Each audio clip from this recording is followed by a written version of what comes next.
Hey guys, what's going on? So for those of you who have absolutely no clue who I am, my name is Braden and I have a solo project called Say We Can Fly and I make acoustic music. I'm from Canada. The reason I'm making this video is because this week is Self-Harm Awareness Week and I wanted to, make a video about depression and self-harm, and I've made a few in the past, but I wanted to kind of make a new one. And I was in the shower today and I was thinking about how I wanted to kind of, explain it to you guys and explain my take on it. And I'm going to be talking about Pokemon and Mario, so just keep that in mind. And if you don't know what Pokemon is, or if you don't know what Mario is, please pause this video and Google it, because not only do you need to know it for this video, you just need to know it. It's really cool that so many people, talk about self-harm and are aware of it and actually care about the issue, because I think the misconception about self-harm is that it just means cutting. To me, I think self-harm is anything that any of us do to deal with our pain that is actually negative to who we are and to our spirit. And some of us deal with our pain by drinking, by doing drugs, by smoking, by cutting ourselves, by anything really, because I think any of it's a vice and it's an addiction. And I think it's all kind of floating in the same boat. First of all, for anyone who's going through depression in any form, the first thing I want you to know is that there are so many millions of other people around this little earth going through the same thing, and so many people that understand you. And I'm one of those people because I've been there and I get there sometimes.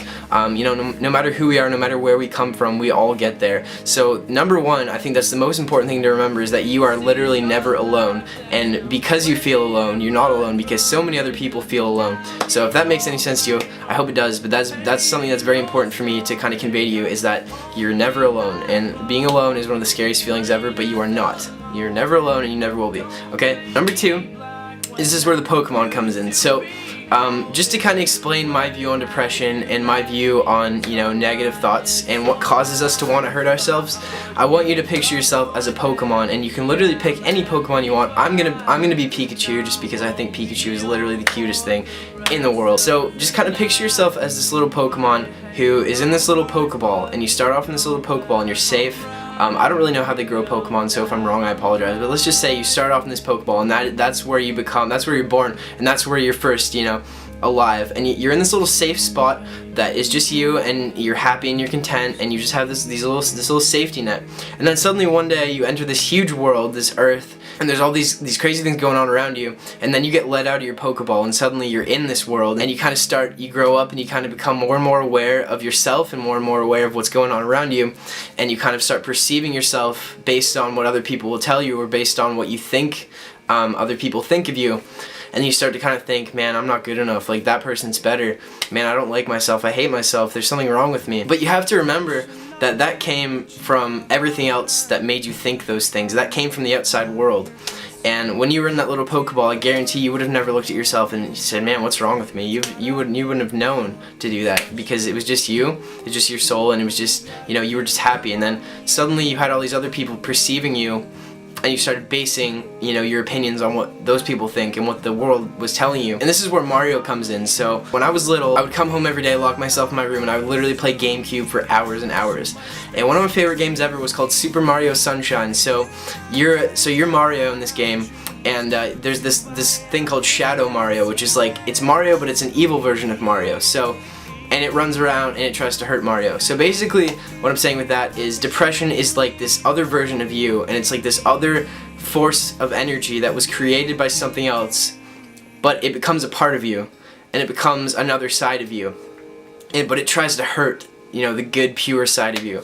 So my biggest point with all of this is just to try to kind of look at depression as this, this darkness, this other kind of external energy that you didn't create, but it can become a part of you sometimes. And the more you focus on it, the worse it becomes. So the easiest way for me anyway to kind of stop myself from feeling those things is to always every single day when I wake up, tell myself 3 things or just some things that I'm thankful for, and kind of start my day off like, alright, I have these things in my life that I love and that I'm thankful for and that aren't going anywhere. And and when I start feeling sad, it's like, okay, I can kind of bring those other things into my mind and kind of replace the bad thoughts and be like, alright, you know what, things aren't so bad, I have some cool things in my life, I have some things that make me happy. In regards to self-harm and cutting, or really any way that people deal with pain, that we deal with our pain, that is harmful to who we are, our bodies are literally all we have. They're the one thing that carry us through life, like literally. You know, we are in these bodies, and we don't know why, but we are. And to me, it's like, it's such a gift to literally be able to experience this reality, like, no matter what it is. I don't understand it, but I think it's the coolest thing ever, because you know, the more you start to kind of, you know, look at it differently and, you know, see the beautiful things in the world, you kind of realize, you know what, man, like, this is cool and this is amazing, and there are so many things that you can do, and so many things you can be, and so many things to work towards, and so many goals to set. And society and other people, you know, cause feelings that make us want to hurt our physical bodies. You can never take it out on yourself, because the moment you do that, you know, you're giving into it, and you're saying, you know what, you win, depression, you know, you win. And I think that's the moment that, you know, you get lost, and that people end up really giving up, and it makes me sad. I know people who have committed suicide, and I know people whose friends have committed suicide, and it's literally like the most terrible thing, because it's like, you know what, they were going through this pain, and pain is always temporary, but at the moment they didn't see that, so they decided to end their lives instead of, you know, powering through and being able to maybe, you know, down the road someday tell someone else, you know what, I went through that, like, it's gonna be okay. And that's why I think it's so important too, is because other people need you, and other people need to know that you understand. So every time you go through pain, just remember, someday you're gonna be able to look back and, you know, maybe help somebody and tell them, you know, I went through that same thing and it's gonna be fine. That's kind of my, like, little spiel about depression and self-harm. And, you know, I have music written about it. I wrote a lot of, you know, a lot of my songs have come from, you know, times of my life when I felt terribly depressed and, you know, just been in pain. And it's easiest for me to write about those times because it helps me understand them. And it's really cool to know when you guys can connect with that, because it's like, gives me the feeling of, you know what, I'm not alone, you guys get it.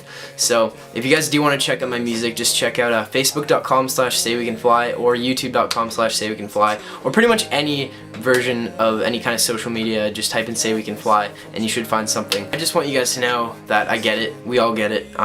We all go through it. So next time you start feeling those things, just please sit down and, you know, think about some things that you're thankful for that make you happy, and you know, watch Netflix, eat some pizza, you know, look up pictures of cats, or if you have a cat, you should probably cuddle it, because that always makes me happy. So anyway, guys, I love you so much, and I appreciate that you watched this video. I have a new album coming out on January 22nd. Maybe it'll help you, I don't know. But you guys are amazing, and I love you, and please try to stay happy.